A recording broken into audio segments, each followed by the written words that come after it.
Hi there, John Wilkinson, and welcome again to my History Made Easier channel.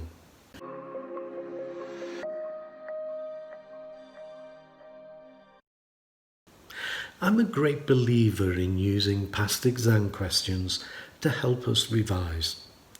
And I believe that it's never too soon to go back and look at earlier topics. We can always benefit from doing that. With that in mind, I'm going to use past exam questions to take a look at the Treaty of Versailles. I'm going to look at key definitions. I'm going to look at the fact that the big three disagreed with each other.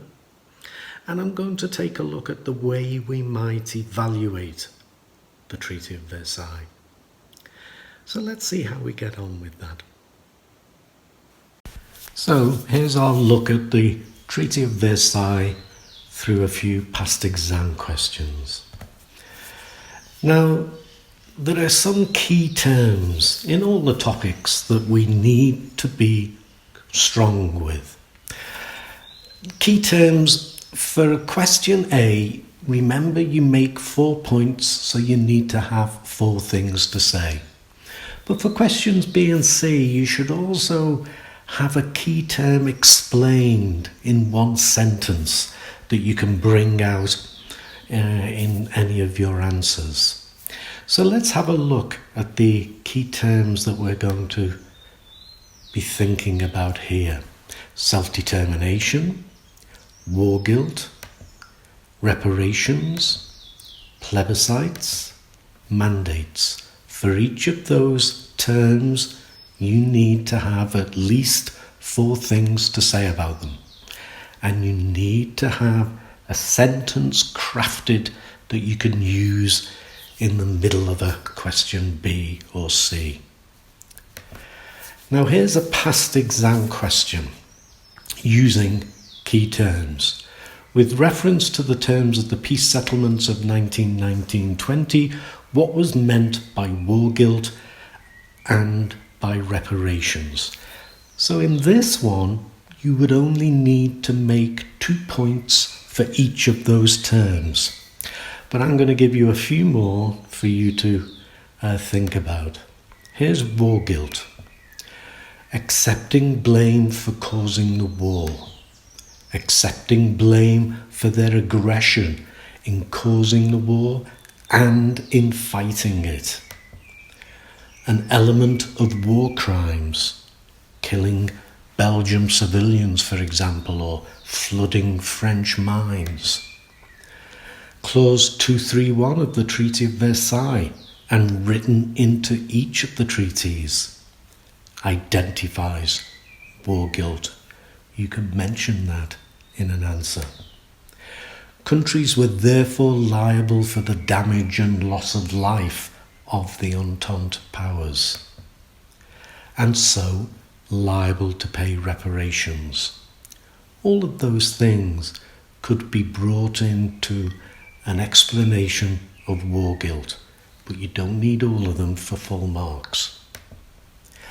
Now I thought I'd just throw in between the war guilt and reparations, Article 231, the so-called guilt clause. This is what it says. The Allied and associated governments affirm, and Germany accepts, the responsibility of Germany and their allies for causing all the loss and damage to which the Allied and associated governments and their nationals have been subjected as a consequence of the war imposed upon them by the aggression of Germany and her allies. The associated powers, by the way, is a reference to the allies are Britain and France, and it was Russia to begin with, but they're not a part of anything anymore, so they're forgotten about. So the allies are Britain and France on the victor's side. The associated governments are America and everyone else, Belgium and so on, who are associated with Britain and France and their fight against Germany. So there's your famous war guilt clause. let's have a look at reparations and things we can say about reparations. I would describe them as a war fine. Honestly, I think it's a sensible place to begin. They are seen as compensation for war damage, war costs, and loss of life. Remember, loss of life means that war pensions have to be paid to families who no longer have a breadwinner. They would help pay off the debts incurred by the victors.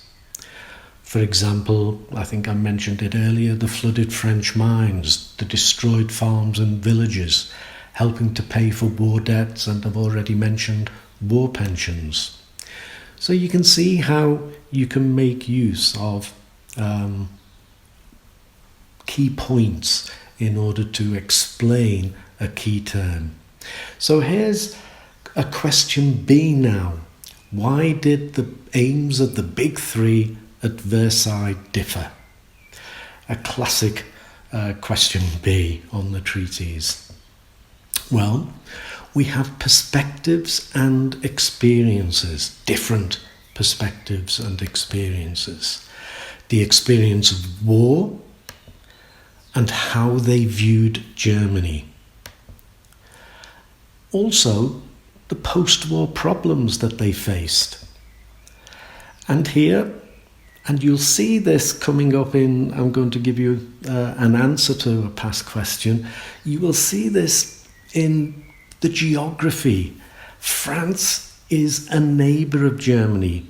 Britain has a small stretch of water, but in 1918, 1919, it's an important stretch of water between itself and the rest of Europe. America has a whole ocean. Geography matters. And what their people expected matters too. Remember, with Britain, France and America, we're dealing with democracies. And you only win power by winning votes. So what people expected mattered. So here's an answer from a different past question. Why were the victors not free to make the peace they wanted? Just a little play on words. Don't let it worry you. It's why did they disagree with each other? So here's my first paragraph. The victors were not free to make the peace they wanted because they had to consider each other's aims and make compromises. The French wanted security and revenge, and so wanted Germany both weakened and punished. Whilst though the British wanted Germany punished too, they also wanted a lasting peace, and so did the Americans. Britain also wanted to trade again with Germany, whilst America wanted to get back to normalcy, which mostly meant making money and so trading with everyone. So compromises had to be made on matters like reparations and border changes. My second paragraph, and in question B's, you make two strong overall points and devote a paragraph to each of them. So here's my second paragraph. These different perspectives were the result.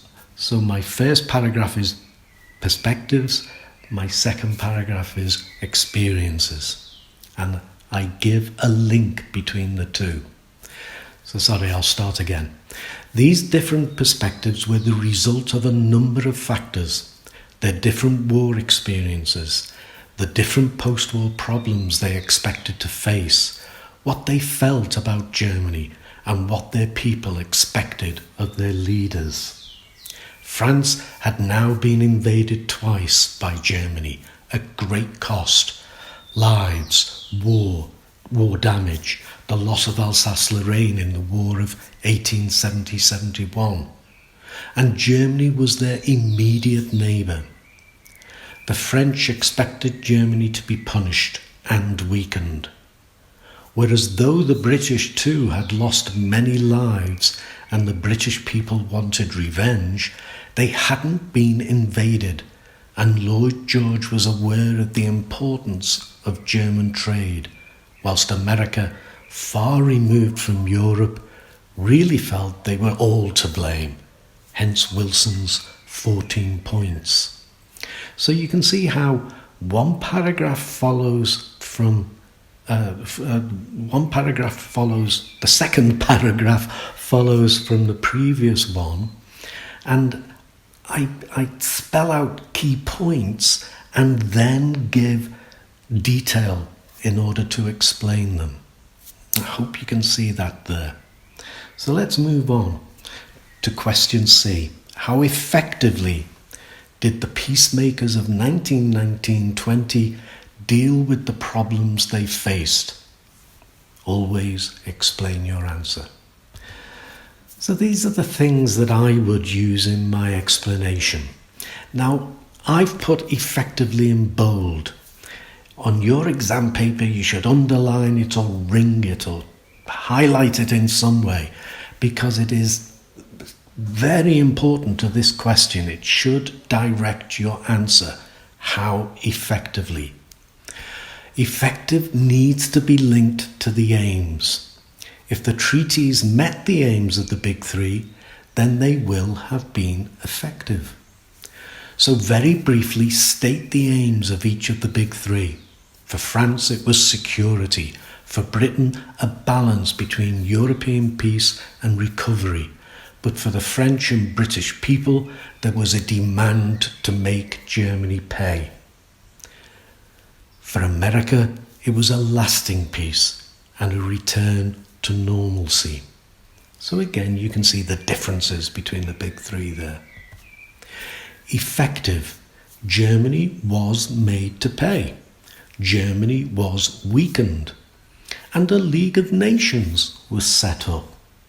I think they're all plus points. They're all pointing to this was an effective treaty. But not effective, we'll look at it is the peacemakers across 1919-20, so it includes the other treaties as well. The Treaty of Sèvres, dealing with Turkey. It had to be renegotiated within a year or so.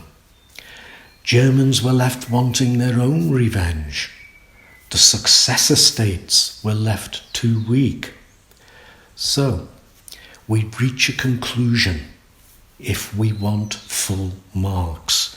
So, was it on balance effective, or was it on balance not effective? Let's have a look at a different question. Looks similar, but not quite. The Treaty of Versailles was a wise settlement. How far do you agree with this statement? Explain your answer. Now, I haven't highlighted it. I should have done maybe. I would put a ring around the word wise. Let's have a look at what I've got. Wisdom will include whether the aims of the big three were likely to be met or not. But it can also include other factors. Was it wise to make it a dictated peace? Was it wise to punish the German people when they had not been responsible for the war?